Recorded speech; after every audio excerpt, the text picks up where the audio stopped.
কর্তৃত্ববাদী শেখ হাসিনার বিচারের দাবিতে কেন্দ্রীয় শহীদ মিনারে জড়ো হয়েছেন জুলাই অভ্যুত্থানে আহতরা। হাসপাতালে চিকিৎসাধীন অবস্থা থেকে ছুটে এসেছেন হাত পা হারানো অনেকে। কিছুক্ষণ পর আসলেন 12 বছর বয়সী শিক্ষার্থী আরাফাত, তবে লাশ হয়ে। মাদ্রাসা থেকে নাজেরা পাশ করা আরাফাত 5 আগস্ট গুলিবিদ্ধ হয়। ভাঙে পাঁজরের হাড় ও মেরুদণ্ড।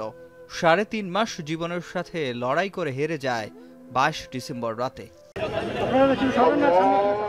সোমবার তার জানাজায় আসেন তার জুলাই বিপ্লবের সহযোদ্ধা, আত্মীয় স্বজন ও অন্তর্বর্তী সরকারের ঊর্ধ্বতনরা।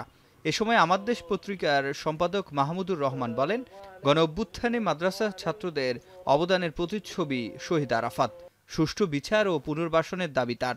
এই ঋণ শোধ করবো আমরা বাংলাদেশের স্বাধীনতা অক্ষুণ্ণ রেখে। এই ঋণ শোধ করবো আমরা ভারতীয় সম্প্রসারণবাদের মোকাবেলা। এই সবগুলো গণহত্যার বিচার হতে হবে, 1 নম্বর দাবি। 2 নম্বর, যারা শহীদ হয়েছে সেই সমস্ত পরিবারের পুনর্বাসনের ব্যবস্থা করতে হবে। জুলাই শহীদ স্মৃতি ফাউন্ডেশনের সাধারণ সম্পাদক সার্জিস আলম শহীদের স্বপ্ন থেকে বিচ্যুত না হওয়ার আহ্বান জানান। বলেন, অন্তর্বর্তী সরকারের আমলেই শেখ হাসিনার বিচার করতে হবে।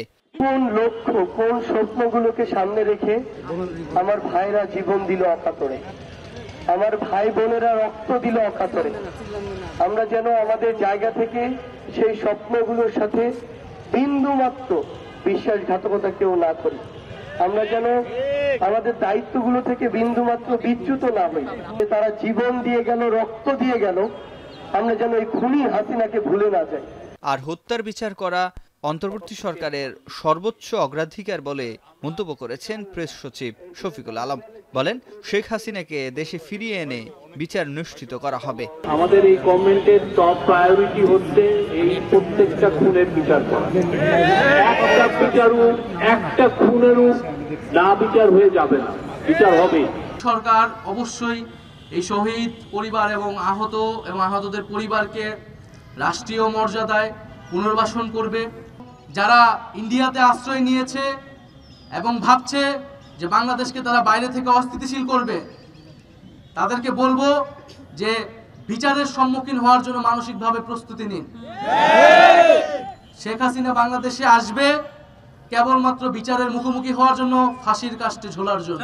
জানাজা শেষে কেন্দ্রীয় শহীদ মিনার থেকে রাজু ভাস্কর্য পর্যন্ত বিচারের দাবিতে বিক্ষোভ মিছিল করা হয়। সিফাত শাহরিয়ার, এখন, ঢাকা।